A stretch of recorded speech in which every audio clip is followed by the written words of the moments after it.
消防處牽頭嘅跨部門調查專組正係深入調查大火事故原因。警方已經拘捕13人涉嫌誤殺，廉政公署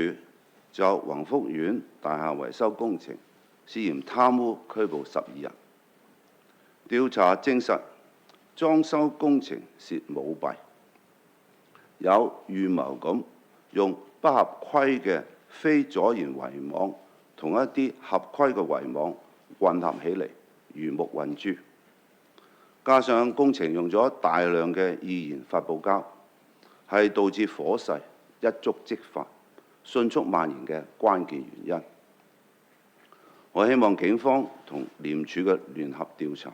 能夠早日完成，盡快將疑犯控訴到法庭，同時調查其他關聯人，